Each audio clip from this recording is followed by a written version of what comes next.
మారేడు లేదా బిల్వము ఎంతో పవిత్రమైనది.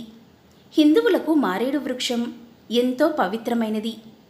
మారేడు దళాలతో శివారాధన అనేది వేదకాలం నుండి ఉంది. మారేడు దళాల గురించి, వీటి మహిమ గురించి, ఎన్నో తెలియని విషయాల గురించి ఈరోజు వీడియోలో మనం తెలుసుకుందాం. మారేడు చెట్టు మహిమ గురించి విన్నా, చదివినా, చెప్పినా సకల శుభాలు కలుగుతాయి. ఈ సృష్టిని కాపాడడానికి ఆ మహాశివుడు కాలకూట విషాన్ని మింగి తన కంఠంలో బంధించాడు. కాలకూట విషాన్ని మింగడం వలన మహాశివుడు తీవ్రమైన వేడికి లోనవుతూ ఉంటాడు. మారేడు దళాలు ఎంతో చల్లదనాన్ని కలిగిస్తూ ఉంటాయి. కాబట్టి వీటితో మహాశివయ్యను అర్చిస్తూ ఉంటారు. మారేడు దళం అంటే ఆ శివయ్యకు ఎంతో ఇష్టం. మారేడాకులు 3 కలిసి శివుడి 3 కన్నుల్లాగా ఉంటాయి. అంతేకాదు, త్రిశూలానికి చిహ్నంగా మారేడు దళాన్ని హిందువులు భావిస్తారు. సాక్షాత్తు ఆ మహాశివుడే మారేడు చెట్టు కింద నివాసం ఉంటాడని పరమ పవిత్రమైన పురాణాలు, వేదాలు చెబుతున్నాయి. శివస్వరూపంగా కొలిచే బిల్వవృక్షం మొత్తం 14 భువనాల్లోనూ పుణ్యక్షేత్రాలకు బిల్వవృక్షం సూచకం అంటారు. ఈ వృక్షం చుట్టూ దీపారాధన చేసిన వారికి శివ సాన్నిధ్యం కలుగుతుందని పురాణ వివరణ ఉంది. ఇంతటి విశేషమైన మహిమగల మారేడు చెట్టు నీడన ఒక్కరికి అన్నం పెట్టినా 1,000,000 మందికి అన్నదానం చేసిన ఫలితం కలుగుతుంది. ఈ పవిత్ర వృక్షం కింద ఒక శివభక్తుడికి పాలతో చేసిన పొంగల్ని పెడితే అలాంటి వారికి ఎన్ని జన్మల్లోనైనా దారిద్ర్యం ఉండదు. చాలామందికి అన్నదానం చేయాలనే కోరిక ఉంటుంది, కానీ ఆర్థిక స్తోమత ఉండదు. అలాంటి వారు మారేడు చెట్టు కింద ఒక భక్తుడికి అన్నదానం చేస్తే 1,000,000 మందికి అన్నదానం చేసిన పుణ్యాన్ని వారు పొందుతారు. ఇది పురాణాల్లో చెప్పిన మాట. శ్రీ మహావిష్ణువు లక్ష్మీదేవి శివుడి గురించి తపస్సు చేస్తూ ఉండగా లక్ష్మీదేవి కుడి చేతి నుండి బిల్వ వృక్షం అంటే మారేడు వృక్షం పుట్టింది. శ్రీ మహావిష్ణువు ఈ బిల్వపత్రాలతో శివుణ్ణి పూజించగా శంకరుడు వారికి ప్రత్యక్షమై సర్వదేవతోత్వము, జగద్రక్షణ సామర్థ్యము వరంగా ఇచ్చాడు. బిల్వవృక్షాన్ని శ్రీఫలము మరియు శ్రీవృక్షమని కూడా పిలుస్తారు. వైకుంఠంలో, మందర పర్వతంపై, స్వర్గలోకంలో, పుణ్యక్షేత్రాలలో దేవతలు ఈ వృక్షాన్ని నాటారు. నిత్యం శివలింగానికి కానీ, శ్రీయంత్రానికి కానీ బిల్వదళములను సమర్పించిన వారు సకల పుణ్యాలను పొందుతారు. వారి దారిద్ర్యం నశించి ఐశ్వర్యవంతులు అవుతారు. పురుగులతో కొరకబడినవైనా సరే, లేతవైనా సరే 3 దళములు గల బిల్వములచే శివుణ్ణి పూజించిన వారు శివ సాహిత్యాన్ని పొందుతారు. పుష్పాలను కోసిన వెంటనే దైవారాధన చెయ్యాలి. కానీ బిల్వపత్రాన్ని 10 రోజుల క్రితం కోసిన దళమైనా పూజకు పనికి వస్తుంది. బిల్వపత్రాన్ని కోసిన తర్వాత ఎప్పుడైనా, ఎన్ని రోజులకైనా దైవారాధన చెయ్యవచ్చు. కానీ ఇక్కడ ఒక రహస్యం ఉంది. బిల్వపత్రాన్ని కోసిన తర్వాత ఎప్పుడైనా పూజకు పనికి వస్తుంది. ఒక్క సోమవారం రోజు కోసిన బిల్వపత్రం మాత్రం ఆ రోజు మాత్రమే ఉపయోగించాలి. మరుసటి రోజు ఆ పత్రంతో దైవారాధన చెయ్యకూడదు. ఇక్కడ మీకొక సందేహం రావచ్చు. 10 రోజులు ఆగితే బిల్వపత్రం ఎండిపోతుంది కదా, బిల్వపత్రం ఎండిపోతే పూజకు పనికి వస్తుందా అని సందేహం మీకు రావచ్చు. అవును, ఎండిపోయినా సరే ఎన్ని రోజులకైనా బిల్వపత్రాలను దైవారాధనకు ఉపయోగించవచ్చు. అందులో ఎటువంటి సందేహం లేదు. ఒకసారి లక్ష్మీదేవి శ్రీ మహావిష్ణువును ఇలా అడుగుతుంది. నాదా, ఏ పుష్పాలతో పూజిస్తే ఆ మహాశివుడు ప్రసన్నుడవుతాడు అని అడుగుతుంది. దానికి శ్రీ మహావిష్ణువు ఇలా చెబుతాడు. లక్ష్మి, కమలములతో శివారాధన చేస్తే శివుడు ప్రసన్నుడవుతాడు అని చెబుతాడు. అంతట లక్ష్మీదేవి సహస్ర కమలములను తానే స్వయంగా కోసి లెక్కపెట్టి శివుణ్ణి పూజిస్తూ ఉండగా 2 కమలములు తక్కువ అవుతాయి.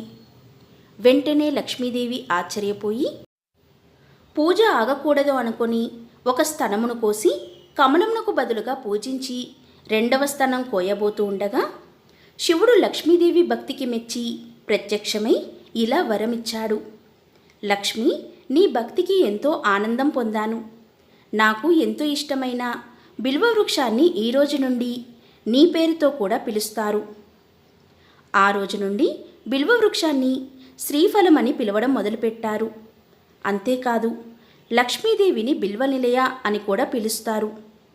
ఆ విధంగా భక్తి కలిగిన వారు 1 కానీ 3 కానీ 5 కానీ 108 కానీ ఈ వృక్షం చుట్టూ ప్రదక్షిణలు చేసి వృక్షాన్ని పూజిస్తే సర్వరోగాలు నశించి సర్వగ్రహ దోషాలు తొలగి సంతాన భాగ్యం కలుగుతుంది. శివలింగమును అభిషేకం చేసి పూజించిన బిల్వతీర్థం తీసుకుంటే సమస్త పాపములు నశించును.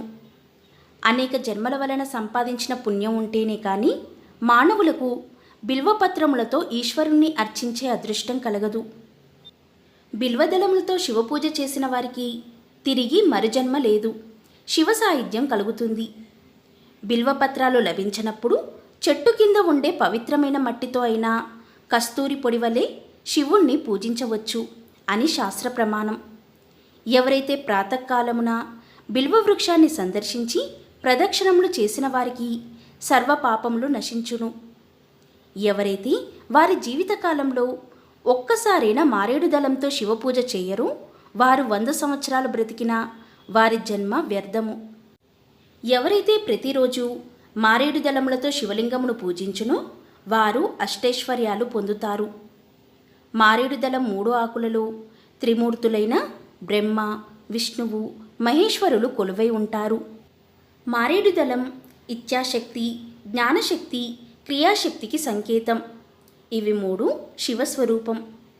మారేడు చెట్టు ఎక్కడున్నా లేదంటే దేవాలయాలలో ఉండే మారేడు చెట్టు దగ్గరికి వెళ్ళి హుండీలో 11 రూపాయలు వేసి ఈ పూజ చేస్తే మీ ఇంట్లో అన్ని శుభాలే కలిగి సకల ఐశ్వర్యాలు కలుగుతాయి. మారేడు చెట్టు మొదట్లో నీళ్లు పోసి ఆవు నీతితో దీపారాధన చేసి గంధపు సువాసన వచ్చి అగరబత్తులను వెలిగించి చెట్టు కింద కూర్చొని లక్ష్మీదేవికి సంబంధించి అష్టోత్తరాన్ని పారాయణం చేయాలి. ఆ తర్వాత తమలపాకు, వక్క, పండు, తాంబూలం పెట్టాలి. తమలపాకులో 5 రూపాయలుంచి మారేడు చెట్టు మొదట్లో పెట్టి ఆ తర్వాత తమ దారిద్ర్య బాధలు తొలగిపోవాలని ఆ మహాశివుడికి, శ్రీ మహాలక్ష్మికి నమస్కరించుకోవాలి. ఆ తర్వాత 2 మారేడు దళాలను ఇంటికి తెచ్చుకొని ఒక దళాన్ని బీరువాలో ఉంచుకోవాలి. రెండవది కవర్లో ఉంచి జేబులో పెట్టుకుంటూ ఉండాలి. ఇలా చేస్తే డబ్బు స్థిరంగా ఉంటుంది. సకల శుభాలు కలిగి ఐశ్వర్యవంతులవుతారు. మారేడు చెట్టు మొదట్లో శ్రద్ధగా వరుసలో దీపాలు పెడితే వారికి తత్వజ్ఞానం లభించి చివరికి మహేశ్వరుల్లో ఐక్యమయ్యే అదృష్టం కలుగుతుంది. కొత్త చిగురుతో ఉన్న మారేడు కొమ్మను తాకడం వలన పాపాలన్నీ విముక్తవుతాయి. శివరాత్రి రోజు తెలుసో తెలియకో ఒక్క మారేడు దళాన్ని శివలింగం మీద పెడితే ఆ జన్మలోని పాపాలన్నీ నశించి 1,000,000 జన్మల పుణ్యం కలుగుతుంది. మారేడు చెట్టు మహాదేవుడి స్వరూపం. ఆ చెట్టును దేవతలంతా స్తుతిస్తూ ఉంటారు. లోకంలో ప్రసిద్ధి చెందిన పుణ్యతీర్థాలు ఎన్ని ఉన్నాయో అవన్నీ మారేడు చెట్టు పాదులో ఉంటాయి. ఆ మహాశివుడి అనుగ్రహం సంపాదించాలి అంటే మారేడు చెట్టు మొదల్ని నిత్యం నీటితో తడుపుతున్న ఆ భక్తుల ఇంట సంతానం వర్ధిల్లుతుంది, సుఖంగా జీవిస్తారు. బిల్వపత్రాలను పూజించడం వెనుక ఒక శాస్త్రీయత దాగి ఉంది. గాలిని, నీటిని శుభ్రపరచడంలో మారేడు ఆకులను మించినవి లేవు. ఈ చెట్టు నుండి వీచే గాలి శరీరానికి సోకడం ఎంతో మంచిది. ఈ గాలిని పీల్చడం వలన మేలు జరుగుతుంది, జబ్బులు రావు. బాహ్య అంతర కణాలు అశుద్ధం కాకుండా ఉండేలా చేసి దేహాన్ని శ్రేష్టంగా ఉంచుతుంది. దేవాలయం గర్భగుడిలో గాలి సోకదు, సూర్యకిరణాలు ప్రసరించవు, కనుక స్వచ్ఛత కోల్పోయే అవకాశం ఉంది. అలాంటి వాతావరణంలో మారేడు ఆకులు స్వచ్ఛతను కలగజేస్తాయి. అదే మారేడు విశిష్టత. సూర్యుడిలో ఉండే తేజస్సు మారేడులో ఉంటుంది. శరీరం లోపలి భాగాల్లో, బయట వాతావరణంలో ఎక్కడ చెడు ప్రభావం ఉన్నా దాన్ని హరించి మెరుగుపరచడమే మారేడు లక్షణం. బిల్వపత్రాన్ని సోమవారం కోయకూడదు. ఒకవేళ కోస్తే ఆ దళాన్ని ఆ రోజే పూజకు వినియోగించాలి. అదేవిధంగా మంగళవారం, ఆరుద్ర నక్షత్రం, సంధ్యా సమయంలో, రాత్రి వేళల్లో, శివరాత్రి రోజున, సంక్రాంతి రోజున, పండుగల సమయాలలో కోయకూడదు. కాబట్టి మారేడు దళాలను ముందు రోజు కోసి భద్రపరిచి ఆ దళాలతో పరమశివుణ్ణి పూజిస్తారు. తులసీ దళాలు లేకుండా శ్రీ మహావిష్ణువుకు చేసే పూజ వ్యర్థమైనట్లే మారేడు దళాలు లేకుండా సదాశివుడికి జరిపే పూజ కూడా వ్యర్థమని మన పురాణాలు చెబుతున్నాయి. మారేడు చెట్టు మొదట్లో ఉండే కొన్ని నీటిని తలపై పోసుకుంటే గంగా నది స్నాన ఫలితం దక్కుతుంది. పూర్వం ఇంద్రుడు తన సామ్రాజ్యాన్ని కోల్పోయి దారిద్ర్య నాశనానికి మహాలక్ష్మిని 8 శ్లోకాలతో స్తుతించాడు. ఆ స్తోత్రానికి శ్రీ మహాలక్ష్మీదేవి సంతోషించి అతనికి ప్రత్యక్షమై అతనికి సకల వరాలు ఇచ్చింది. ఆపై లక్ష్మీదేవి ఇంద్రుడితో ఇలా అంటుంది: దేవేంద్ర, నీవు చేసిన ఈ స్తోత్రం వేదసమ్మతమైన స్తోత్రం. ఇందులోని నామాలన్నీ మహామంత్రాలే.